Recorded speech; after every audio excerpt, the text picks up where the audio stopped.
Hello, hello, hello, my friends. Once again, this is Paulette Atencio from Abuelita's Cocina on YouTube channel.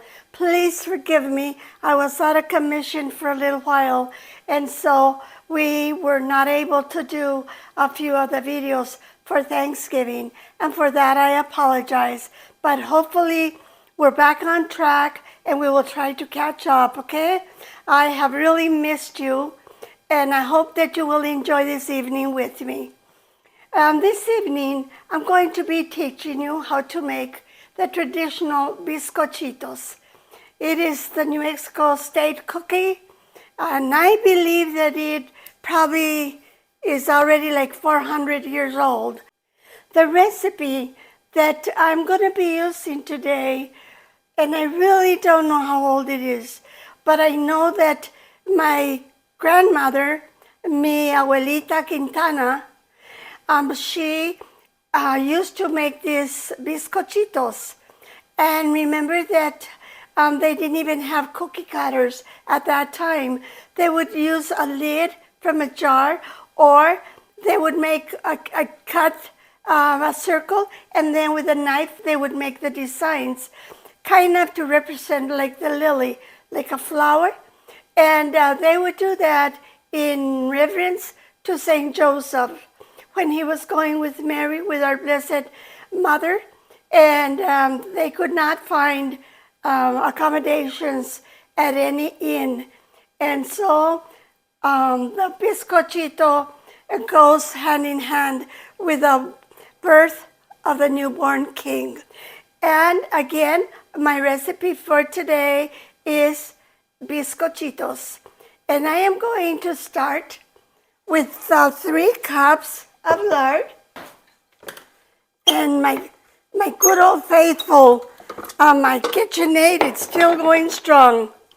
I keep hoping that maybe it'll break so that Santa Claus could bring me another one this year, but I don't think so. It's gonna be with me for many, many years. In fact, probably I'll break before my mixer does. We're going to be using 2.5 cups of sugar, and we're going to be making a lot, okay? But if you get tired and you say, nah, I don't want to anymore, I'm tired, you can just save and wrap your dough, and then you can save it and make Biscochitos later on. Okay, but they're going to make a beautiful gift because, like I say, this is something that you have made on your own. You have taken the time to make them, and also because it's an antique recipe. So let me just connect to my mixer, and we're going to mix this thing. We're going to mix it until it starts to get really, really fluffy, okay?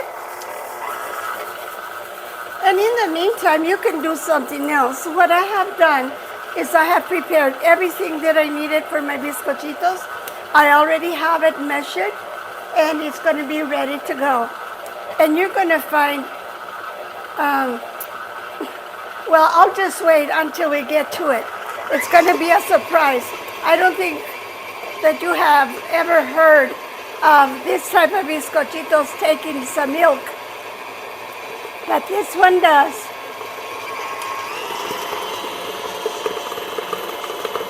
We're going to let it mix just for maybe like 2 minutes, okay?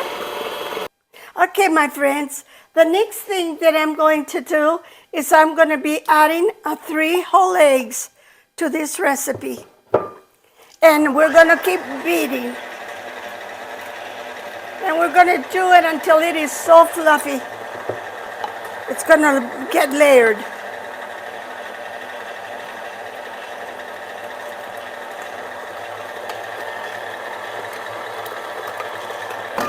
What I'm going to do is I'm going to stop this just for a little bit, okay? Let me just get all the lard and the sugar. We need to mix it. We don't want for any of it to stay or to be just sitting there. And now you're going to see, because of the eggs, it's getting a beautiful yellow color. In the olden days, or some ladies, they would use a little bit of food coloring to make it look like if it was yellow, to pretend like if they were using fresh eggs from the farm chickens. But this one, it does it on its own. And it's really beautiful. And I'm going to start the machine, and just so you can see, okay? I want you to see the beautiful color, and let me just, I think it's important. See? It is just so beautiful. Mira, look. That is beautiful. You can tell that you're going to have such a beautiful and soft cookie. And you are not going to believe none of the other ingredients have been mixed in there, and yet it is starting to smell so beautiful. Okay, let me give it one more. Okay, and now it's like really, really watery, and that's how we want it. And now I'm going to be showing you, okay? And don't panic if you think, no, she made the dough all watery. What is she doing? That's all right, my friends. Our ancestors, they knew what they were doing. And let me just take this off, and bear with me, but I want for you to see. Because when you're making them alone, I don't want you to think that you ruined it. Look, you can see all the milk is still there. It's really, really watery. Can you? Okay. Because I don't want for you to think that you have ruined it. I want you to see step by step how it's supposed to look. And it goes by fast. It really does.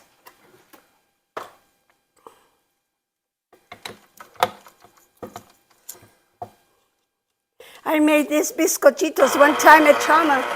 We had the posadas at our house. And so I made this type of Biscochitos for them. So now, my friends, we're going to go with 1 tablespoon. And this is going to be 1 teaspoon of baking powder. And here goes 1 teaspoon of baking soda, okay? Most, like the other Biscochitos, it only takes the baking powder. But this one takes both baking powder and baking soda. But here, we are going to be using, the ladies used to use wine if they had it. If they had whiskey, if they had vanilla, whatever they had. I love to put brandy in my Biscochitos. So here I go.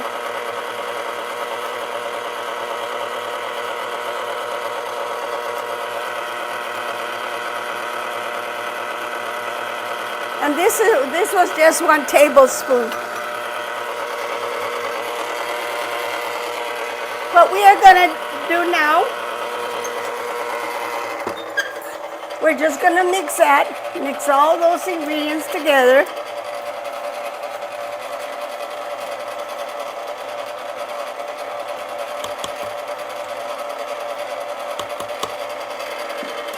Now, here comes a secret ingredient. This is what makes your authentic Biscochito, the anise. And what I have done is I just kind of smashed it up so that it won't be whole, and this helps the aroma to escape and for it to get a little bit stronger in taste and in flavor. So in it goes. And on the anise, there was 1 tablespoon, okay? Now, what I'm going to show you now is this recipe called for almost like 4 pounds of flour. And so that comes up to, let's see how many. It comes out to like 8 cups. 4 4 pounds of flour comes out to 8 cups of regular flour, okay? And that's an easy way to remember.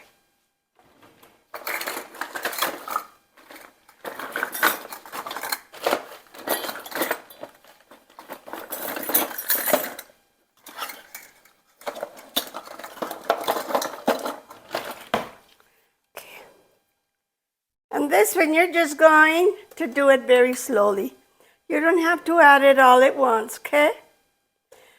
Remember that you are the chef, you are the baker, and this is your creation. You're going to be so excited. You can make them and go tell your grandma, especially if you have a grandma that's on in age. Nowadays, the grandmas are so young that, I don't know, they shouldn't even be called grandmas. They should be called the new age type of a grandma. And then you add your flour and you start to mix it on low.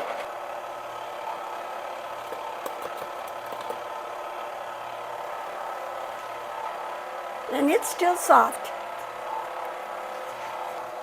Yeah, you know what? I want to say thank you for all the emails and for all the requests wanting to be my friend and for accepting my requests and for them to want to be my friend.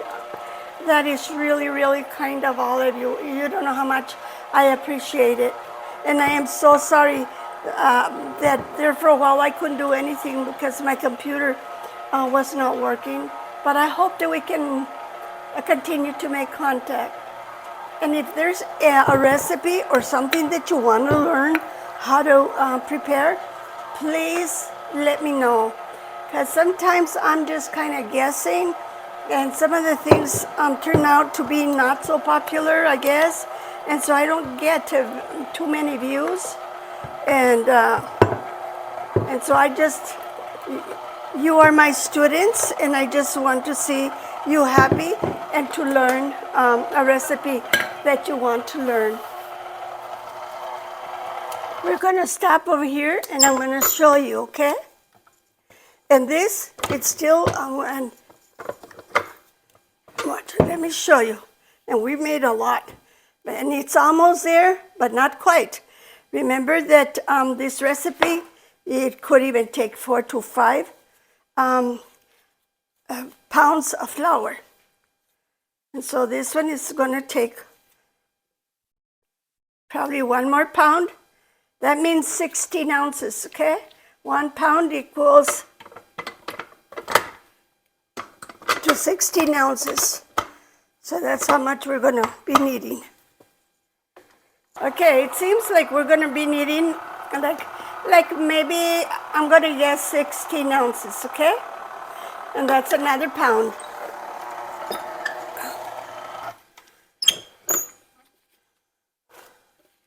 Sometimes when the ladies were making biscochitos, that they would be using whiskey or brandy for the biscochitos, they would say, okay, now I put some in the biscochitos, now the next one is for me. I also need some brandy. But I want you to see this dough. I want you to eat. I wish you were here so you could come and feel it. Oh gosh, it is so soft. Look at that. Isn't that precious or what? Okay, let's see, mis hijos. Come on. Now comes, and I'm just going to sprinkle a little bit of the flour. Put a little bit of flour on the dough so it won't stick. There we go. Here's my bolillo. I'm going to put a little bit of flour on the bolillo. That is beautiful. Okay. As I mentioned a little while ago, in the olden days, they didn't have any cookie cutters. So they would use a lid, and they would make their circles. And I'll just cut a few just so you can see. They would take their dough, and they would make a circle just like you see over here. And what they did, they would take their knife, And they would just cut it, and they would cut it, and they would just place it like that, like if it was like a lily. Now, well, let's see, we're just gonna start doing it with a regular cookie cutter, and we're just gonna be using like a little, like a diamond design, just to make it ready to go. If you feel sometimes that your dough is still a little soft, don't be scared, okay? Just add flour, but remember, a little at a time. Because once you overdo it with the flour, you're gonna mess up your recipe. So just be a little patient. So here you have, my friends, and this is what your biscochitos are gonna look like before they go into the oven. Once they come out of the oven, we are going to sprinkle some sugar and a mixture of the cinnamon and sugar. A lot of people will do that step before they put it in the oven, but I always wait. And then on the biscochitos, it kind of depends on your oven. What I did, I set to my temperature at 375, and I'm going to think that probably at 10 minutes, 10 to 12 minutes, but it's better if you check them a little before. You don't want your biscochitos to go burn. Now we're going to start making, let's make some circles. So I'm going to place my biscochitos in the oven, and I will be right back, okay? Okay, the last step, after I have baked the biscochitos, let me show you. I put them in the oven for like about 8 to 10 minutes, and this is how they look. You can eat them like that if you want, but then they won't be real biscochitos because you are still lacking the last step. And what I have done, I have just gotten some white sugar, and then I had added some cinnamon to it. You can add as much cinnamon as you like, but kind of don't overdo the cinnamon because your cookie will get like a heavy cinnamon taste to it, and you don't want that. You don't want it to overpower the taste. You just want the sugar and the cinnamon to embellish and to complement each other. Now we're going to get a biscochito, and we're just going to place it like this. Here comes the other one. Some ladies, they will get like a salt shaker, and they will mix their cinnamon and their sugar, and that is how they do it, so it'll move faster. And I didn't make all of the dough. I'm just making enough, just so that you will learn, okay? And you can freeze the leftover, and I'm sure you're going to have some leftover. It depends on how much you make. And in case I forget, these biscochitos, they freeze beautifully, and they travel very well also. And so I'm just waiting for the second batch to come out of the oven, and then we will be through with this recipe, and I'm going to place them on a plate so you can see how pretty they look, okay? This is what the biscochitos look like. And they not only look beautiful, but they are very tasty. I hope that you will make them at your house for the holidays or any time of the year, and that you will enjoy them with friends and family.